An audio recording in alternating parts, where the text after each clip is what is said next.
Many people hold the common myth that death occurs in a single instantaneous moment, a complete shutdown triggered by the flick of a switch. In reality, the body's systems fade chronologically during the process of active dying. Hunger and thirst vanish first. Speech and sight follow shortly after, leaving hearing as the final sense. This leads to minute zero, the specific point when the heart stops beating and blood flow through the arteries comes to a complete halt. Even without a pulse, the brain enters a state called global cerebral ischemia. Deprived of oxygenated blood, the brain cells release a massive final burst of energy. This surge allows the neural network to stay active for anywhere from 20 to 180 seconds, performing a final electrical dance while the rest of the body is still. This suggests death functions as a phase transition. For a few brief minutes, human consciousness survives the failure of the physical engine that once cowered it. Once the brain signals finally stop, the body enters primary flaccidity. Within minutes, every muscle fiber in the body loses its tension and completely relaxes. This total relaxation has immediate, unglamorous consequences.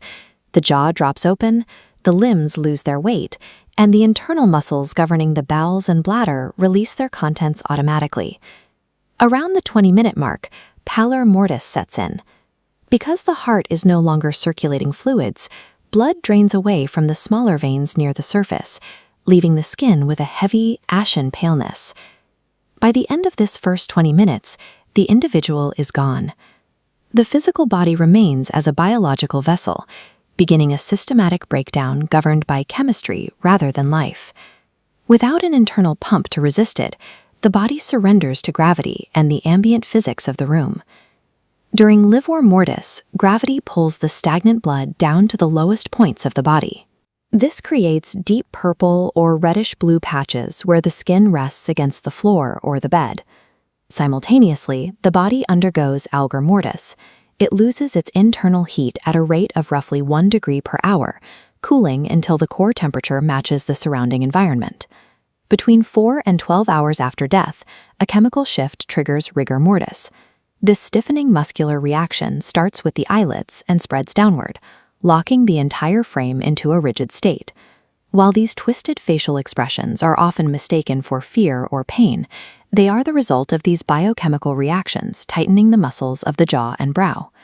At this stage, the body behaves as a physical object, responding exclusively to environmental conditions and gravity. After 2 days, that rigidity fades. As the internal tissues begin to lose their structure, the body enters secondary flaccidity and becomes limp once again.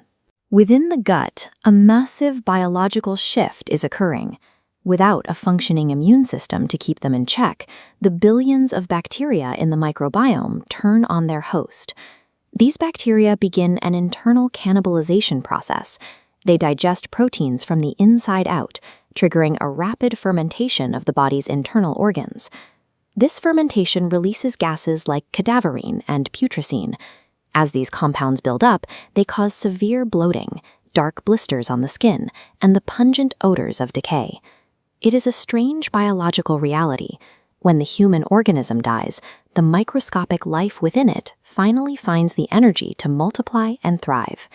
In many cultures, we attempt to halt this clock through various forms of medical and social intervention. If the cause of death is uncertain, a forensic autopsy is performed. Medical examiners use surgical shears and scales to open the chest, weighing and investigating each organ for signs of trauma or disease. In the funeral home, the natural process is stalled through embalming. Bodily fluids are drained and replaced with pressurized chemical preservatives designed to slow the breakdown of tissue.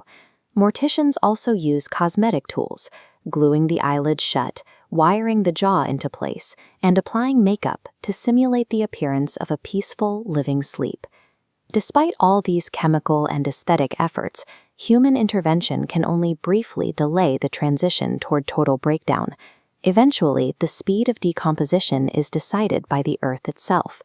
High moisture levels can accelerate the process fourfold, while extremely dry air can pull moisture from the tissue fast enough to cause mummification. Over months underground, the remaining organs and tissues undergo liquefaction. These corrosive fluids seep out into the surrounding soil, eventually degrading even the burial clothing. As the years pass, the biological degradation reaches its final physical state, skeletonization. This mechanical breakdown serves as a biological reset. The minerals and nutrients released during decay return to the soil, providing the chemical energy necessary to sustain new life in the surrounding ecosystem.